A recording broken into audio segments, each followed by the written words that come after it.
గత వారం రోజులుగా తిరుపతి వెంకటేశ్వర స్వామి వారి ఆలయ ప్రతిష్టని, స్వామివారి ప్రతిష్టని, ఈ రాష్ట్ర ప్రతిష్టని మంట కలపటానికి కలియుగ వెంకటేశ్వర స్వామిని రాజకీయాల్లోకి లాగి చంద్రబాబు రాజకీయ లబ్ధి పొందాలన్నటువంటి ప్రయత్నం ఆ దేవుడు క్షమించడు.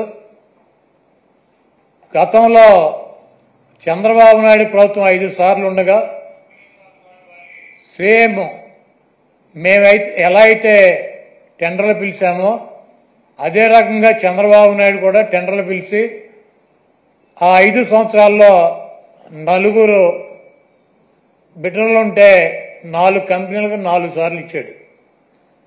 అయితే ఆయన ముఖ్యమంత్రిగా ఉండగా 14-15 సార్లు నెయ్యిలో క్వాలిటీ లేదని చెప్పి సర్టిఫికేట్లతో ఆ ట్యాంకర్లను వెనక్కి పంపడం జరిగింది. ఆ తర్వాత వైఎస్ఆర్ కాంగ్రెస్ ప్రభుత్వం వచ్చిన తర్వాత అక్కడ గతంలో ఏ రకంగా టెండర్లు పిలిచారో, ఏ రకంగా కేటాయింపులు చేశారో అదే రకంగా మా ప్రభుత్వం కూడా కేటాయింపులు చేసింది. 18 సార్లు జగన్మోహన్ రెడ్డి గారు ముఖ్యమంత్రిగా ఉండగా ఈ నెయ్యిలో క్వాలిటీ లేదని చెప్పి దాన్ని వెనక్కి పంపడం జరిగింది.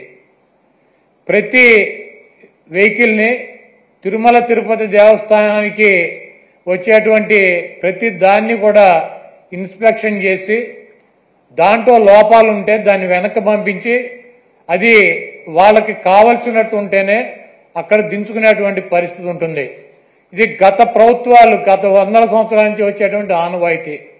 దాని ప్రకారమే చంద్రబాబు ముఖ్యమంత్రిగా ఉన్నా, జగన్మోహన్ రెడ్డి గారు ముఖ్యమంత్రిగా ఉన్నా, అంతకుముందు వేరే ముఖ్యమంత్రులు ఉన్నా కూడా ఈ క్వాలిటీ లేనటువంటి నెయ్యి కావచ్చు, ఇతర ఆహార పదార్థాలనే రిజెక్ట్ చేసి వెనక్కి పంపినటువంటి సందర్భాలు కోకొల్లలు ఉన్నాయి.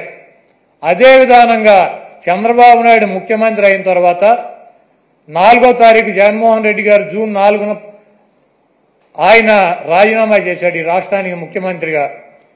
జూలై 17వ తారీఖు వరకు అనేక ఆహార తినుబండారాలు, ఆహారాన్ని సరఫరా చేసేటువంటి టెండర్లో తీసుకున్నటువంటి కాంట్రాక్టర్లో నెయ్యి సప్లై చేశారు, ఆహార పదార్థాలు సప్లై చేశారు. వాటిల్లో చంద్రబాబు ముఖ్యమంత్రిగా ఉండగా 17వ తారీఖున వచ్చినటువంటి ఒక ట్యాంకర్లో వాళ్ళకి కావాల్సినటువంటి మెజర్మెంట్స్లో లేదు నెయ్యి, కాబట్టి మేము దీన్ని రిజెక్ట్ చేస్తున్నాం అని చెప్పి దాన్ని వెనక పంపడం జరిగింది. ఆ నెయ్యిని వాడల గతంలో కూడా రిజెక్ట్ చేసి 18 సార్లు పంపించే ఎటువంటి నెయ్యిలు వస్తాయి. ఎప్పుడూ కూడా క్వాలిటీ లేనటువంటి నెయ్యి కానీ నూనె కానీ ఎటువంటి ఆహార పదార్థాలు తిరుమల తిరుపతి దేవస్థానంలో వాడినటువంటి పరిస్థితి లేదు. 17వ తారీఖున జూలై 17వ తారీఖున ఏం ఫస్ట్ టైం కాదు రిజెక్ట్ అవటం, కొన్ని 100ల సార్లు రిజెక్ట్ అయినాయి అదే తిరుమల తిరుపతి దేవస్థానంలో. దానిని చంద్రబాబు నాయుడు రాజకీయ లబ్ధి కోసం జంతువుల కొవ్వు కలిసింది, ఆ కొవ్వుతో లడ్డూలు తయారు చేశారు, వాటిని ప్రసాదాలుగా భక్తులకు ఇచ్చారు.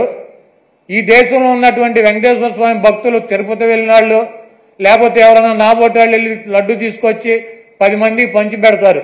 వీళ్ళంతా కూడా అపవిత్రమైనటువంటి ప్రసాదాన్ని తీసుకున్నారు.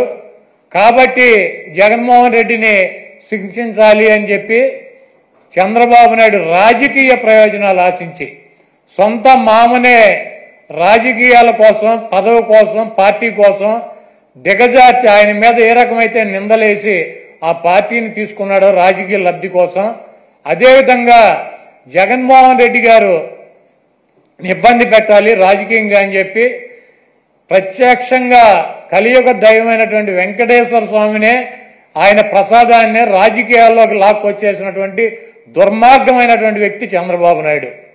ఈరోజు ఇటువంటి దుర్మార్గం చేసి ఆలయ ప్రతిష్టని, వెంకటేశ్వర స్వామి విశిష్టతని దెబ్బతీసినటువంటి ఈ చంద్రబాబు నాయుడు గారికి బుద్ధి రావాలని చెప్పి దీనిలో ఎటువంటి తప్పు జరగలేదన్నది ప్రజలకి తెలవాలని చెప్పి 1కి 10 సార్లు చెబుతున్నాం.